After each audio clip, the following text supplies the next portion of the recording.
On the 10th of October, 680 AD, at a time when corruption was rife in the Muslim world, one of the saddest historical tragedies took place. The grandson of the Holy Prophet, Hussein the son of Ali, with his family had just been attacked. Cornered from all sides and cut off from water supplies for days, the family of the Holy Prophet were forced into a bloody battle known as the Battle of Karbala.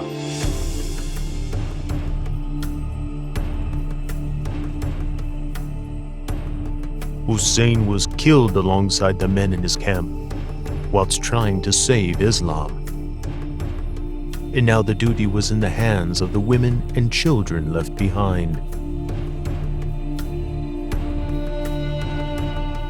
A new journey was about to begin, in which these saviors and flag bearers, led by Lady Zeinab and her nephew Sajjad, would carry out the mission to restore the teachings of the Holy Prophet, showing the world that there is no place for injustice and dishonesty.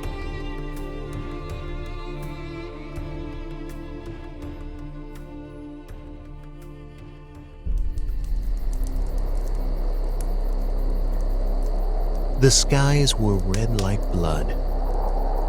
It was the hardest night for the family of the Prophet. In the emptiness of the desert, they faced the darkness and loneliness of the night. Dawn breaks out on the desolate sands of Karbala. What was the battlefield yesterday is a stretch of desert covered with the bodies of the slain.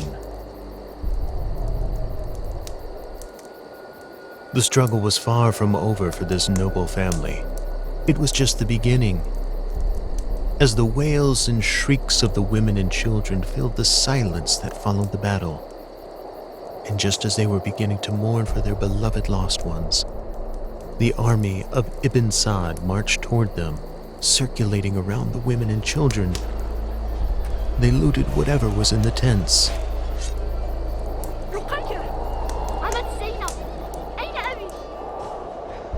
When they were done, they set the remaining tents on fire. The soldiers fought over the women, but they resisted and ran in all different directions.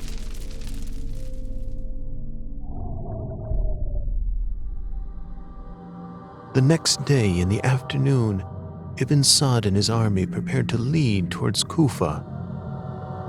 All the women and children were gathered in chains, forced to walk barefoot on the hot sands as prisoners to be taken to Ibn Ziyad. Ali, son of Hussein, known as Sajjad, was chained and placed on a camel without a saddle. Sajjad was Hussein's only son to survive, unable to take part in the Battle of Karbala due to his illness. His life was spared because he was weak and fragile. The women begged for the army to let them see the dead bodies on their way. The army agreed and took them. When they saw the scene, they fell on the bodies, each one kissing and crying on the bodies. The sister of Hussein, Lady Zeinab, shouted, "O Muhammad, this is Hussein stoned by catapults, mixed with blood and sand, his body cut into pieces. O Muhammad, your children are taken captives and your descendants are killed. O God, accept this sacrifice from us." The women and children did not want to leave the bodies. Finally, Zajr ibn Bais came and whipped them with lashes, forcing them to go.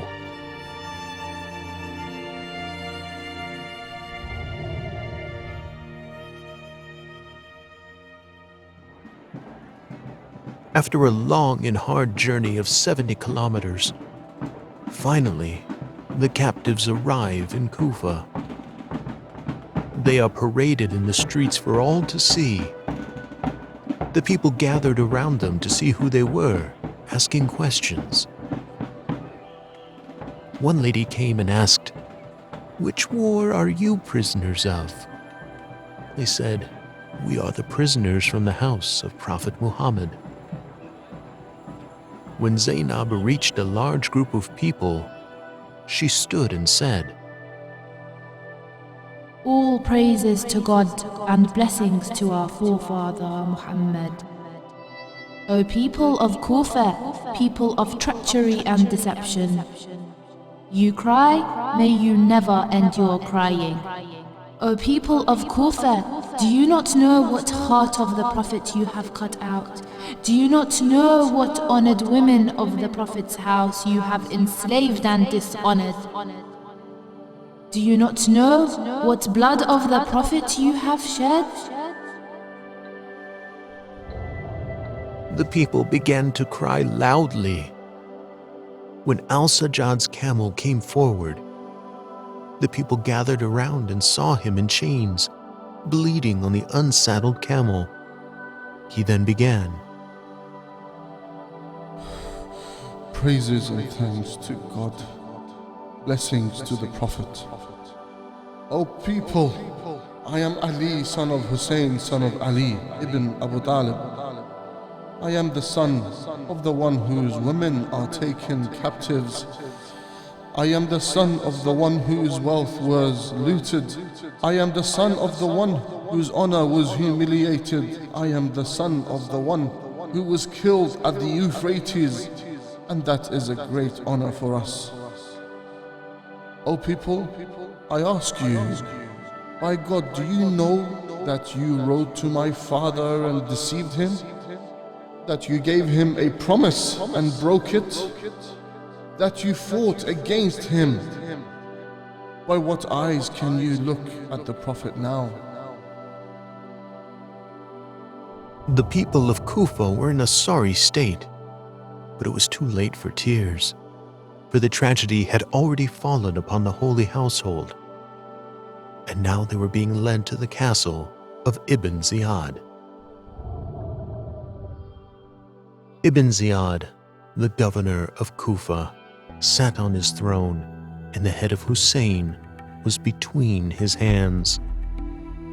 Ibn Ziyad wanted to humiliate Lady Zeinab, so he said, "Praise God that he has exposed you and killed you and eradicated your cause." Lady Zeinab replied, Praise God who has honored us by his Prophet Muhammad and purified us from impurity. Indeed, only the guilty will be exposed, and the sinners will lie, and they are not we. Ibn Ziyad asked, "What do you think of what God did to your family?" She said, I did not see anything but good.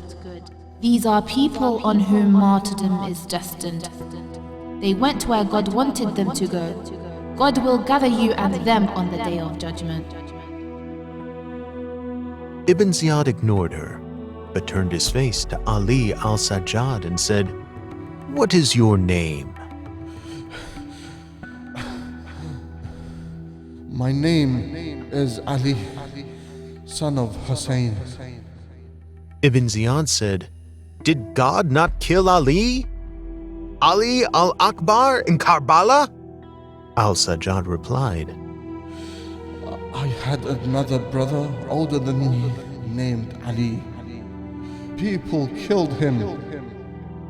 Ibn Ziyad said, "No! God killed him!" God makes people die when it is time for their death.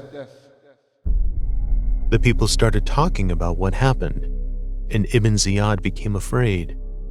He ordered the chief of the guards to imprison Hussein's family in a special house near the castle. People gathered to see them. Everyone was curious about the fate of the Prophet's family. Ibn Ziyad sent a messenger to Yazid, telling him of the events and waiting for his orders. The messenger came back with Yazid's reply that Ibn Ziyad should immediately send the prisoners and the heads to Damascus. When they came near Damascus, Shimr, the head of the army, was leading the caravan. Kulthum asked him not to go from the main road, so people do not look at them with evil eyes. Shimr did exactly the opposite, ordering the caravan to march through the city from the main road, and for all of the heads to be in the middle of the caravan.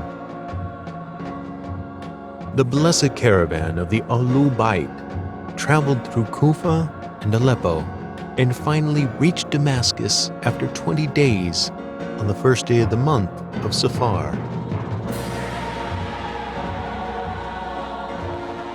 The prisoners were kept in Bab al-Sa'at, and people went to see them, dancing and using the drums.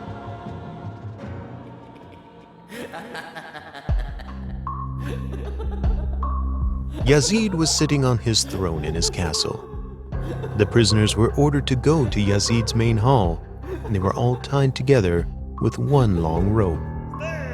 As they were pulled towards the castle, they were beaten if they did not keep up. When they entered the castle, Yazid faced Al-Sajjad and said, "What do you think of what God has done to your father Hussein?" In his famous speech, Al-Sajjad said, Praise be to God who has no beginning, who is eternal. No one before him, and no one will be after him. He will remain after the destruction of the whole world. O people, we are given 6 characters, and we were honored by 7. We are given knowledge, patience, generosity, eloquence, bravery, and love in the hearts of believers. And we are honored that the Prophet is from our family. O people, I am the son of Mecca and Mina. I am the son of Zamzam and Safa. I am the son of the one who carried the black stone with his robe. I am the son of the best of civilization. I am the son of the best of those who made tawaf and sa'i. I am the son of the man who rode the buraq to the end of the horizon and reached his Lord and was 2 bow shots away from him. I am the son of the one who prayed with the angels. I am the son of the one who received revelations. I am the son of the one who fought with Prophet of God at the battles of Badr and Hunayn, and he did not disbelieve in God even for a blink of an eye. I am the son of the best of believers and the heir of the prophets, and the leader of Muslims, the knight of fighters, the father of Hassan and Hussein, Ali, son of Abi Talib. I am the son of Fatima al-Zahra, the leader of women of paradise, and the great Khadija. I am the son of the one who was killed and covered with blood. I am the son of the one who was killed in Karbala. I am the son of the one for whom even the jinn cried and even the birds who flew in the skies.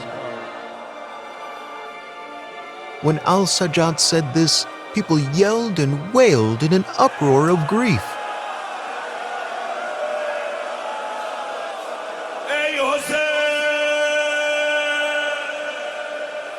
Yazid began to fear that the situation would escalate. So he ordered for the Adhan to be recited, even though it was not prayer time.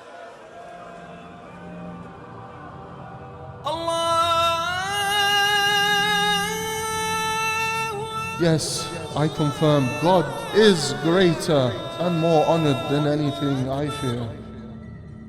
Then the reciter said, Yes, I bear witness with everyone who witnesses that there is no God but Him.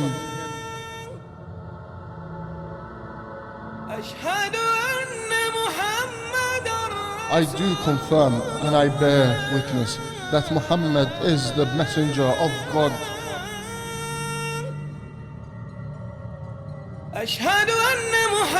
Stop. Please stop. I ask you by the right of Muhammad to be silent for 1 minute. He faced Yazid and said, This messenger of God, is he your grandfather or my grandfather? If you say he is your grandfather, people who are present here will know that you are a liar. And if you say he is my grandfather, then why did you kill my father unjustly? Why did you loot his wealth? Why did you capture his women? On the day of judgment, my grandfather will be against you. Yazid interrupted al-Sajjad and yelled the reciter to start the prayer, even though it was not time. Some left to pray, and others simply left the scene. Yazid, wanting to feel triumphant, recites poetry. I wish my ancestors were here to see how their enemies are in fear. They would be happy, and they would tell me, Yazid, you did a good job. We have taken their heads and gotten even for the Battle of Badr. The Hashim family of the Prophet Muhammad played with politics. There is no revelation and no messenger. I am not from my tribe if I do not take revenge on the descendants of Ahmad. Lady Zeinab then said in her famous speech, Praises to God and the Messenger of God. Then the end result of those who have done evil was evil, because they denied the signs of God and mocked them. O Yazid, you think you have turned the world against us and you have driven us like slaves. You think that you have honor and you are important. You are holding your nose high and you are happy, for the world is easy for you and your kingdom is secure, but you just wait and see. Have you forgotten the saying of God? And let not those who disbelieve think that whatever we increase for them is the best for them. Indeed, we increase for them so they increase in sin and they have a humiliating punishment. Is it just, O son of Tulaqa, to drive the children of the Prophet as slaves? You exposed their privacy and exposed their faces. You paraded them from city to city. They had no one to protect them, and everyone near or far examining their faces. Do not think of those who have been killed in the way of God as dead. No, they are alive with their Lord and bestowed blessings. You took us as prisoners, as gains of the war, but soon you will be the loser when you enter the judgment of God. By God, you cannot eradicate our memory, and you cannot eradicate the revelation of God, and the shame of this will not leave you.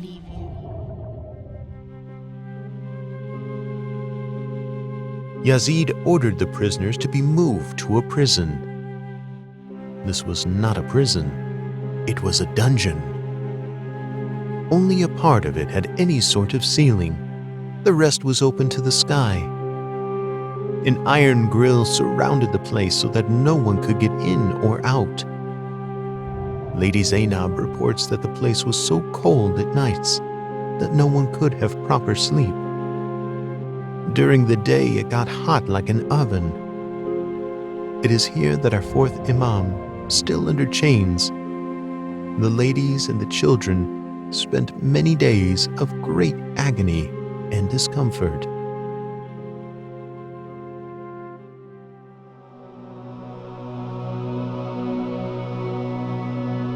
The bravery and dignity of the family of Hussain meant that the tragic events of Karbala would never be forgotten.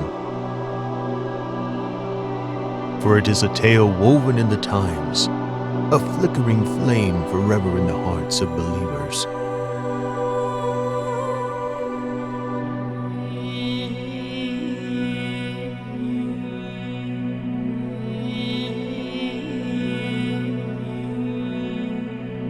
Wherever there is a Yazid-like figure, there will always be a Hussain to fight for what is right, triumphing in the face of evil, and lifting the oppressed by giving them a voice.